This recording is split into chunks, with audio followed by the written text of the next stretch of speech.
Mic check. Goedemorgen. Goedemiddag. Good morning, wherever you're listening from. My name is Sani. This is Amsterdam-connect. I'm in Kingsway. What's good, my G? Hey guys, I'm good. And how are you doing? Yeah, I'm okay. Back at this shit. You know, it gets better every time, right? Yes, of course it is. Shout out to everyone listening. Shout out to everyone listening on Spotify, YouTube, and Bram Radio especially. Please like, subscribe. Also download the app and listen to some other shows on Bram Radio that you can connect with, bringing you Amsterdam content and all that good stuff. Shout out to Kathy also. But yeah, let's get into it. Bro, today we have a very interesting guest. You guys probably seen the name already. Some of you are familiar. Right. Most of you are familiar actually.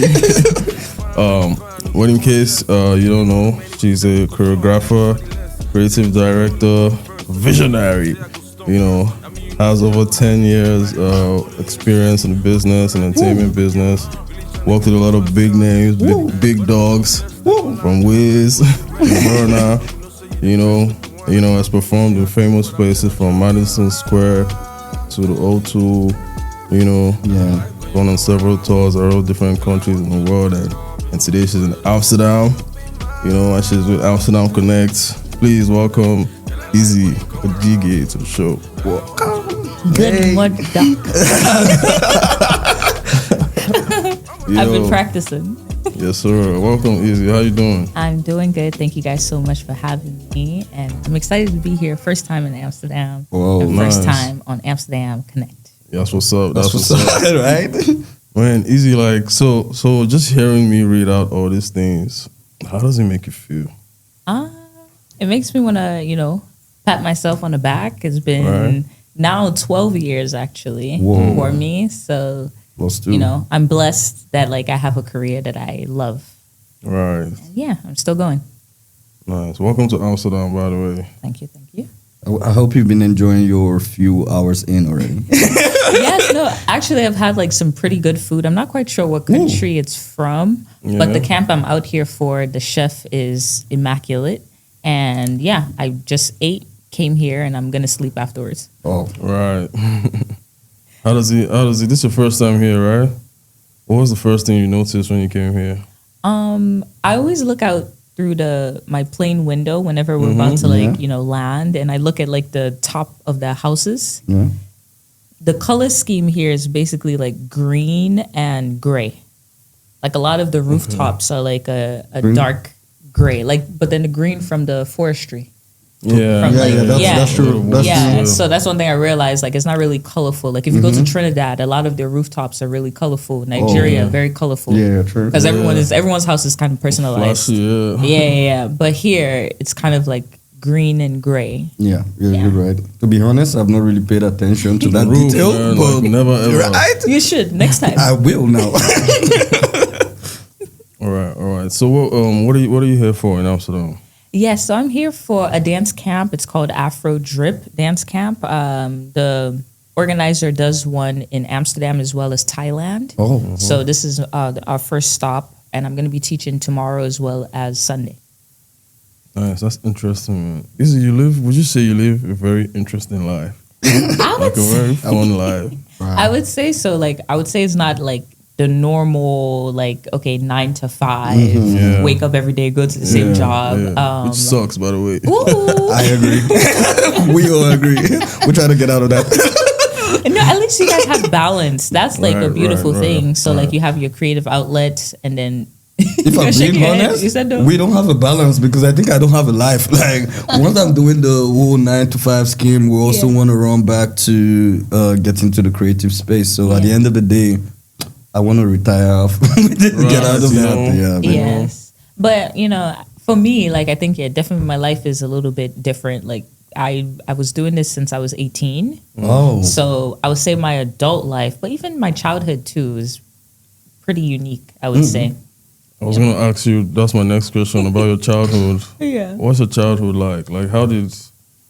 What's your childhood like?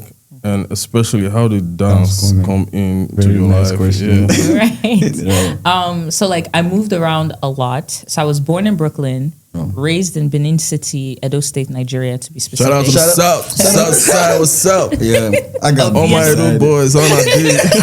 Oviedo Pataki.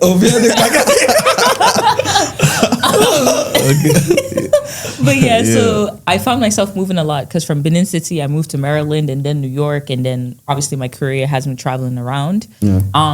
So every time I would find myself in like new spaces, I would have to like adjust pretty fast, especially when you're in Nigeria. If they catch you slipping. So one thing I realized is like if I joined like dance teams or like step teams or just like any kind of team that has like a creative outlet, I'm able to build community, build friends, and people are able to like also connect with me. So that's how dance, in whatever environment I went to, I made sure I always joined the dance team. And that's how I was able to like build a name for myself on campus or, things like that. I have a question though. Like when you started dancing, the time it started for you, did you really like envision that you were going to do it as a career, or it was more like for fun? No, it was just a social tool for me. Like it was just, again, like I said, it was just a way for me to make friends.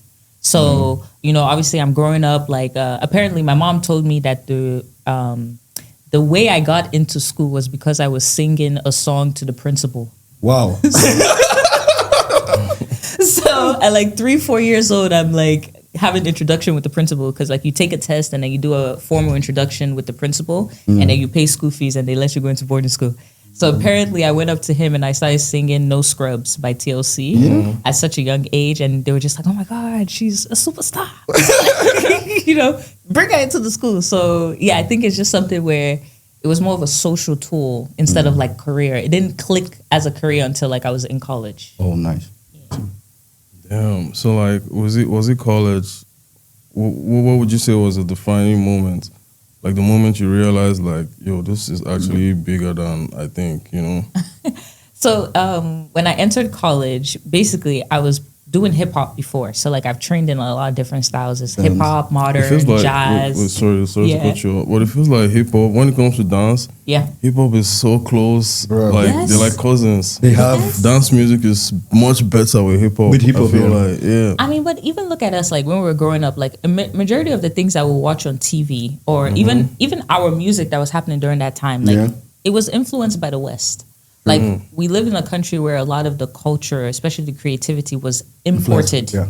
Right. Like we weren't at that point where we were exporting culture, unless you were like Fela or like Sunny Ade and stuff like that. But like that was a kind of like specific kind of aesthetic or a specific kind of creativity that was being shipped to the world. But like for our social dances, our social music, it was very influenced by like hip hop culture and R&B culture, I would say as well. So for me, when I went to college at that time, I was part of a hip hop dance crew.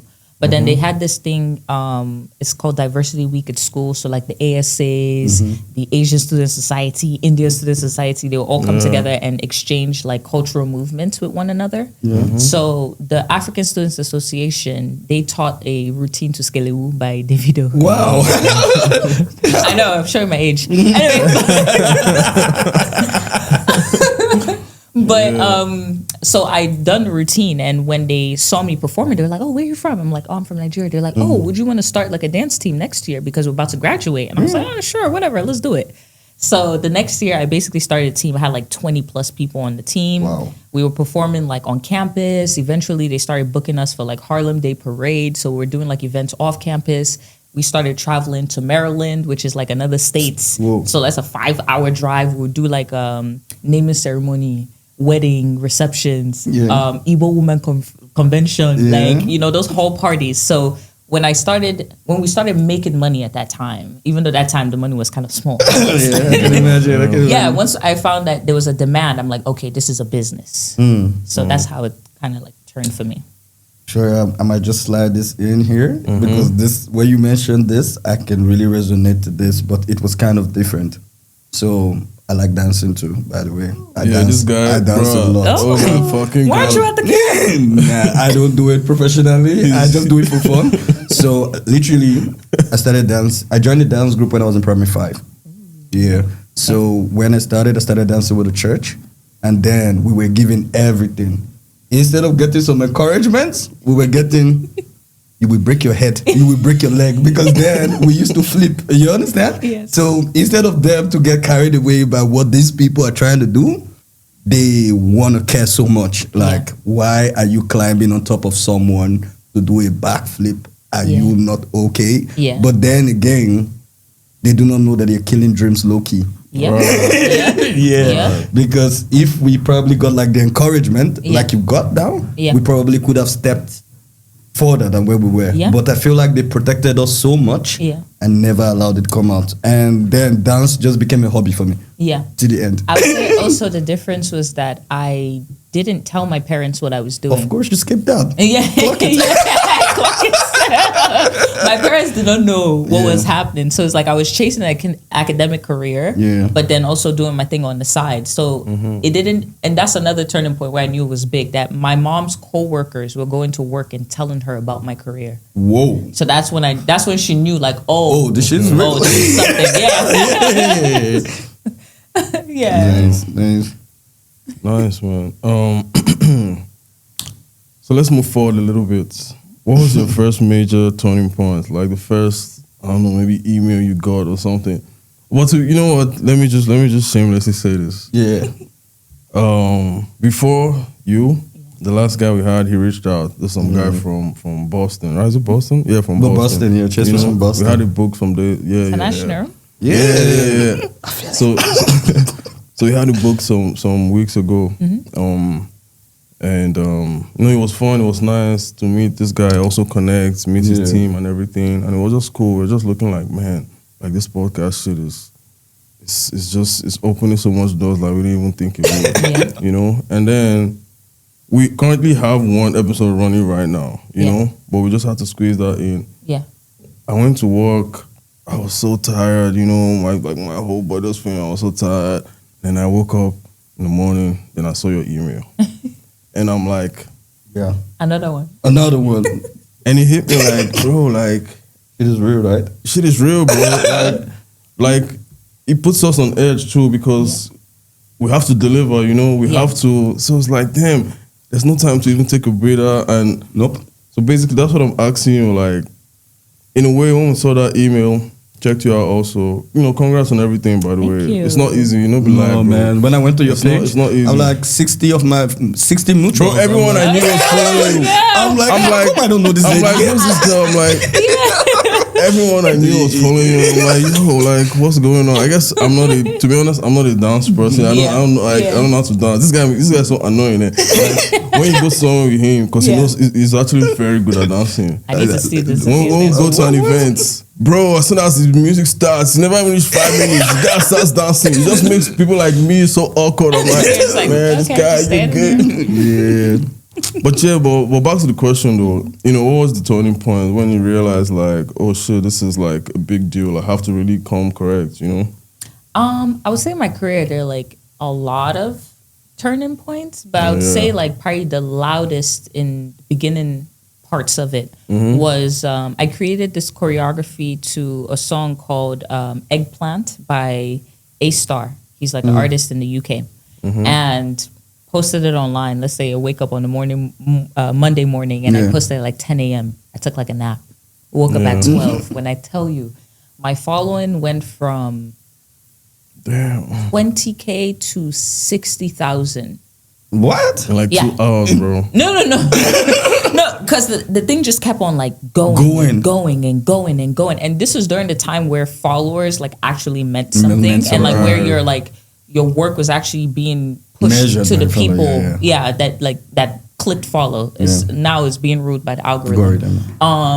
But yeah, that was like, it became so big that like I had like people from like I had people from like Israel, I had people from Cameroon, from like all over recreating the dance. So I decided to then take it on tour, because for me, I was just like, okay, if an artist has a single that's like popping, what do? They normally do like a club tour. Exactly. Right. So I was like, okay, I'm gonna go on a club tour. Wow. And yeah, that was my first North American tour. Yeah. Dope. Great, man. It's been great I saw you actually did the choreography of Stability. Oh, yeah. That's dope. Shout out to Ara. What's it like working with her?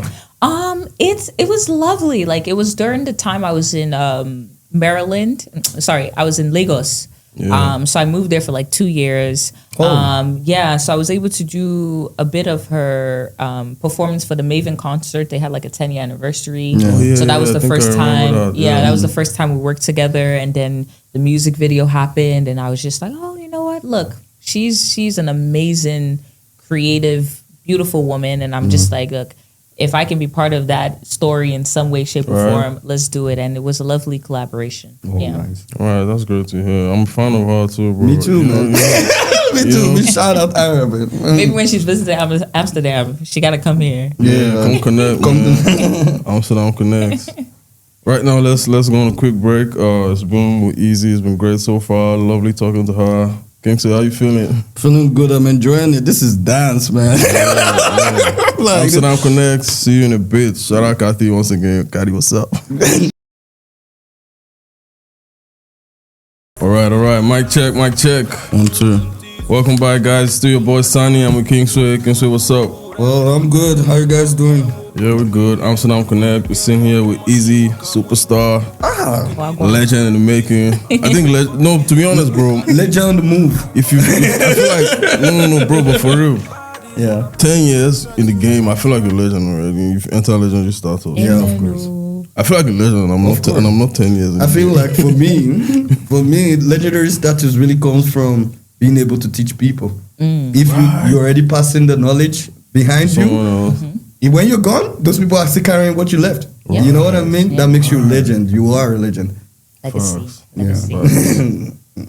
So, Izzy, let's dive into your career a little bit. Yeah. You've worked with a lot of great people. Yes. Like, these are people, let me say something, man. We're just giving him 100, aren't we, right? When I saw the email, shout out to Renee, I don't know who she is. And, she broke it down and explained a bunch of things you did. And I'm like, listen, you sold me already at the first sentence. Like, I don't usually, like, we're going to do it, bro. But what's it like? Tell us, like, give us an insight. What's it like working with, like, these people? Because I'm sure you also must have looked up to them at some point. So as a Nigerian especially, you're working with someone like Wiz. Wiz not Baba for every day. So, what's it like working with these people in real time? First of all, shout out Renee. That's my assistant manager. Yeah. So I would say for WizKid has a special place in my heart.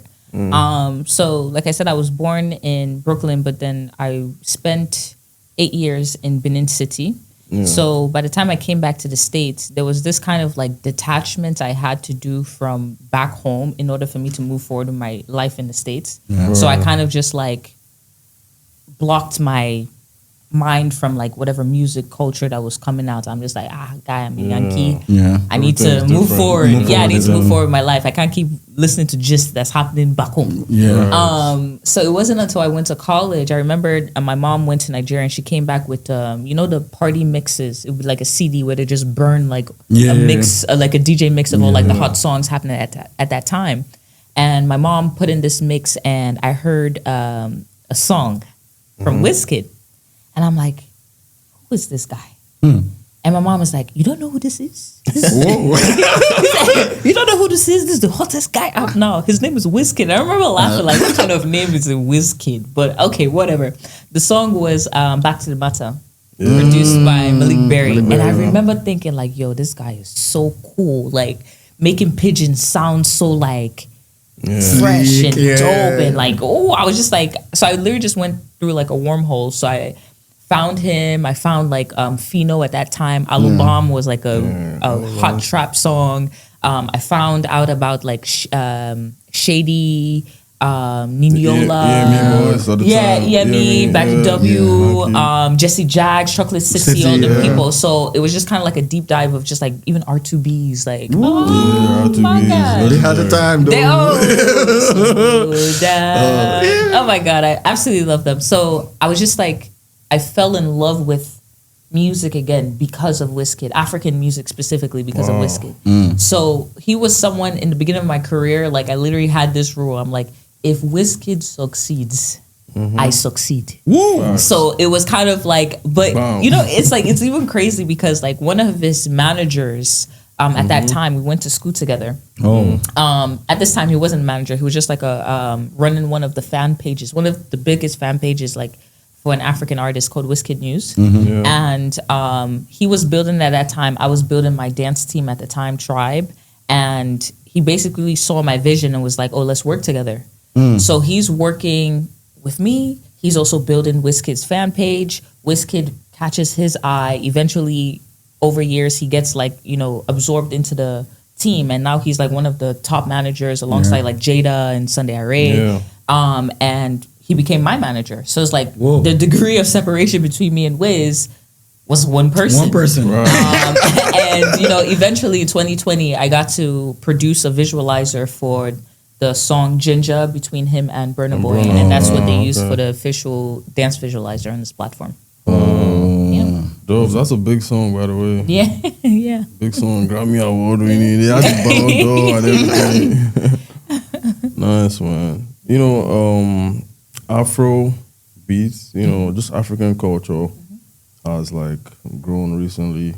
You know, it's just like, to be honest, I feel like I wasn't even aware of how big it is until you start to see, just, you know, for example, like someone listening to Omale now. And because of that, they're looking for how to make egusi or something. They're looking into African food now, that's African true. culture, African everything. But you know, the music sort of like broke in, even dance too. They incorporating, you know, everyone, Beyonce, Chris Brown, everyone is African dances is like, it's just a movement. You know, what does it, you know, from your own lens? What does it feel like just watching it happen? This you know, evolution. I would say like in 2022, I think that was when I was just like, Izzy, you were not crazy. Because when me and my manager at the time started in 2014, we couldn't really prove what it is that we saw could happen in the future. It was just kind of a thing where we're just certain, like, no, there's something here. And I think the world is going to catch up pretty soon. So, you know, obviously you have like moments like One Dance with Drake and Wizkid, and you know that kind of gives you like motivation. Then you have like Wizkid again. Hey, look, no, Wizkid pioneered a lot of stuff. If you want to, if you want to be deep, you have like even Davido when he signed to Sony Music and he drops an EP. Is it Coolest African? Coolest Kid in Africa. Coolest Kid in Africa. That's with Nasty C. You have like, you know, Wizkid, what's it called? Sounds from the Other Side. Yeah, that was that album was hard though. On the Sony as well. So like you have these small snippets, these small sparks, even come closer. Like you have Beyonce doing the Gift, the Lion King album. You have Rihanna doing the Guara Guara on stage with Afro dancers. Like, so you have these things that like happen that kind of like make you feel like you're on the right course. I would say now in 2026, I love that people are still getting introduced to the culture through the music, fashion, even parties, also. the DJs and stuff like that. I love that, but I think that right now, if we actually look at the industry like and analyze it, we're trying to figure out ways to sustain it. Because right now I think we're kind of like at the tail end of the hype. The clap, so it's like now it's like diminishing returns. So it's like, okay, now like how do we actually sustain it? So it's like a lot of careers are beginning. It's like, okay, have you actually built something you can sustain? True. So that's the point of the culture right now. You know, for me, I was also thinking that this whole Jackpot syndrome also helped to build the entertainment in Nigeria. Because now we have Nigerians everywhere. And when we travel, we always have this first attempt to recreate Nigeria. We want to get the Nigerian friends, we want to eat the Nigerian food, until you get frustrated and realize that I'm not a Nigerian. You gotta move on. I think that kind of like influenced entertainment, and we have a lot of Nigerians also pushing this thing. The music especially, people like Like for example, Ashake, like a year ago, he had this show in Rotterdam. Yeah. Okay. Bruh, it was crazy. Yeah. Yeah. And by the way, it's still mostly Nigerians in there. Yeah, of course. But still then they push them, you get me? No, the so- diaspora like played a really, really big a role. really big role. I'm not gonna lie, and I don't want to get all political. No. But I feel like on the low, this diaspora we're responsible for. You see that bridge? I was listening to this guy talk, Vic Mensa, and he said, he's so cautious. Yeah. And one time he said, listen, it's not about, you need to go back to Africa. Like, it's too late for all that now. What we need to do is build a bridge where we can easily connect and function, because we're everywhere, bro. Imagine we all had the same reasoning and we could just... Yeah. I don't want to get all political. It's true. Politics is part of life, man. It is. It Part is. of Like life.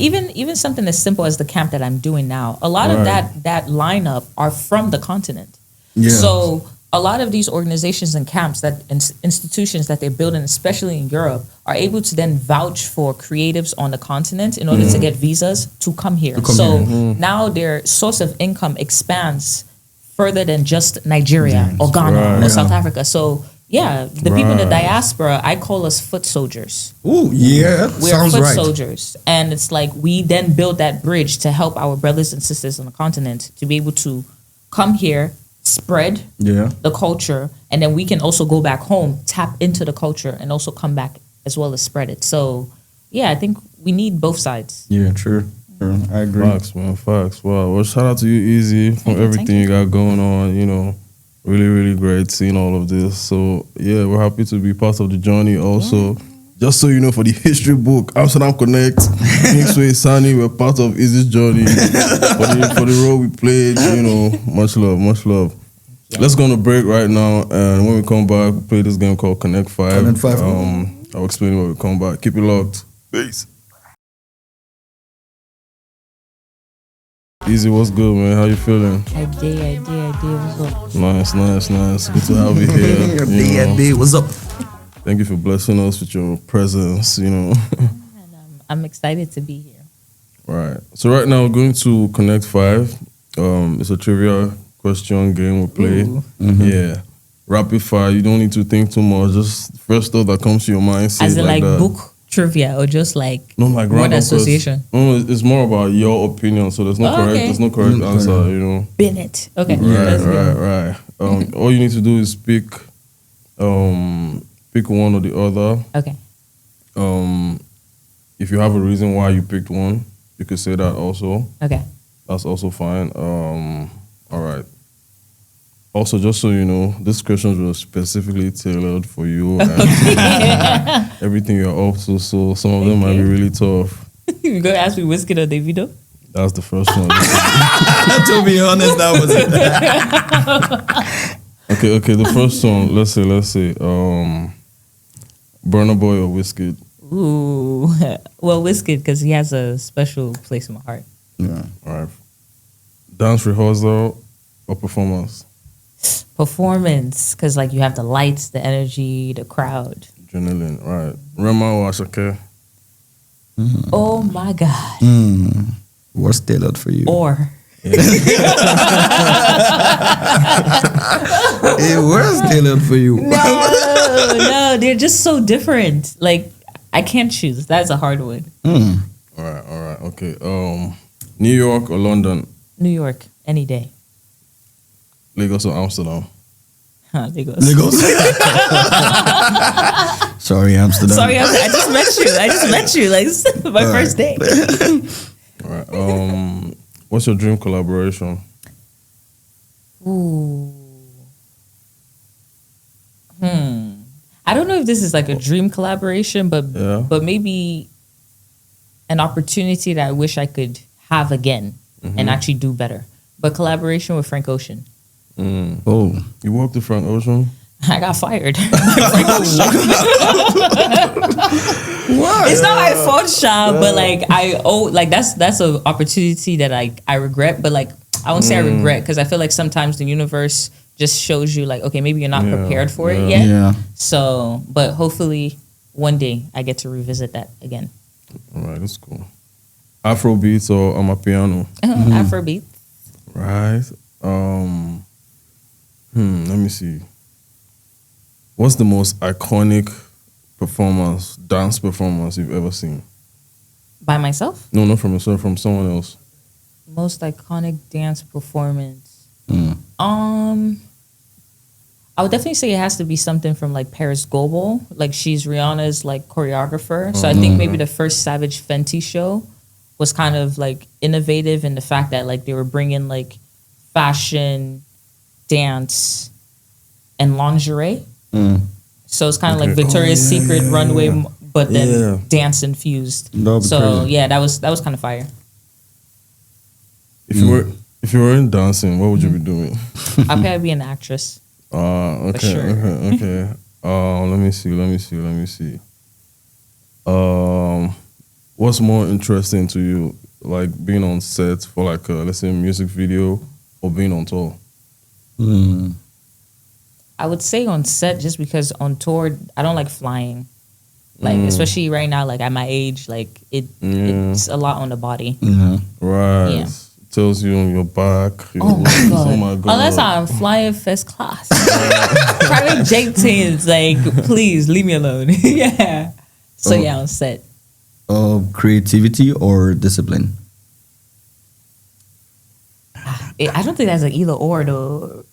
But came as one. Yeah. I guess which one is more important? Which is more important? Well, it depends on who you're asking. Discipline, obviously, because when creativity isn't there, you have to be disciplined enough to continue working. But then I think like creativity is such a spiritual, like in flow state. So I would prefer creativity. Me too. Fame or impact? If there's impact, aren't you famous? No, you can be famous and don't be and impactful. have no fucking It's like I just know the one small village over there. You impacted them. You're not doing nothing. You just go viral. Oh, it's like like the guy who invented the moonwalk. It's like Michael Jackson is famous for it, but like the impact of that move. I want to be famous. You want to be famous? I want to be famous. I don't know. It's like just imagine like all your hard work. And then it's like, okay, yes, your work is good, but we don't know you. Right. Oh my god. But what if your work is so tiny, but it's actually very impactful? That's way better. To the people. To who? I almost died. to the small I feel crowd. like as a famous person, I can now even shed light on the impact of others. Right. Whoa. Another angle, man. You get me? That's what's up. Sabinus. That's investor idea. Exactly. Yeah, that was hard. Really, really like that. Janet Jackson or Ciara? Oh, I work for Ciara, so like I had a feeling she would say Ciara. yeah. So I have to say Ciara, even though Janet Jackson's a legend. Right. What's it like working with her, by the way? Oh, amazing. Like it was like last year, towards the end of last year, it was like I did like probably like 4 different performances with her. She is such a beautiful. She's a great dancer. Oh my god! Even that one aside, dancing people. Yeah. Oh, that one aside, like she's so soft spoken, like God fearing, like even like her husband will come and like surprise her at like rehearsals and stuff like that. So like just seeing like how like how like tight knit her team is. It's really beautiful. Sometimes I really want to judge an artist by the team. When you meet the team, you will have a different idea who your fave is. Yeah. Bruh. Yeah. I love that. Yeah, man, cool. She's surrounded by love, and she is love. Yeah. Of course. Madison Square or O2? I feel like O2 for the culture. But then MSG for New York. Right. Crazy, right? By the way, MSG. Knicks just won the championship. Yeah. I would say O2 because like you know how like on Niger Twitter O2, it was like if you man. sell out O2 is O2. like a big thing, but I think now it's become like a norm, quote unquote. Yeah. So maybe MSG is kind of like the next step up. So I'll take MSG. Oh, cool.